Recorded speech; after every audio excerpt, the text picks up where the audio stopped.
Hello everyone, সবাইকে নমস্কার। Summer ভ্যাকেশনের আর মাত্র 2 দিন হাতে রয়েছে। দেখতে দেখতে সামার ভ্যাকেশনের 1 মাস কেটে গেল, কিন্তু গরম আর কমছে না। যত দিন যাচ্ছে মনে হচ্ছে যেন আরও গরম বাড়ছে। সারা দিন মনে হচ্ছে জল খাই ঠান্ডা ঠান্ডা, কিন্তু গলা যেন আর শুকিয়েই থাকছে, তেষ্টা মিটছে না।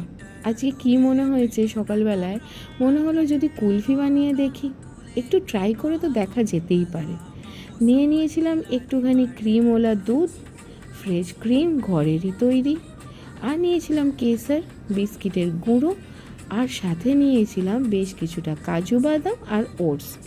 এই বিস্কিটের গুঁড়োর আইডিয়াটা আমার বন্ধু অদিতি দিয়েছিল। এই আইডিয়াটাকে কাজে লাগিয়েই আর বেশ কিছু আইটেম আমি অ্যাড করে এই কুলফিটা বানিয়েছি। চিনির বদলে দিয়েছিলাম আজকে গুড়। আর কি, সব কটাকে ভালো করে গ্রাইন্ড করে তার মধ্যে দুধটা ব্লেন্ড করে ঘরের মধ্যেই রাখা ছিল আমার আইসক্রিমের চা, সেটাকে ইউজ করেছি। মধ্যবিত্ত ঘরের লোকেরা একটু কিপটে হবেই, আর এই সব বুদ্ধি যদি আমাদের মধ্যে না থাকে তাহলে আর কার মধ্যে থাকবে। একটা আইসক্রিম খেয়ে সেই কুলফির হাঁড়িটা ফেলে দিইনি, সেইটাকেও কাজে লাগিয়েছিলাম। এবার কেমন হয়েছে সেটা শিবমই বলবে।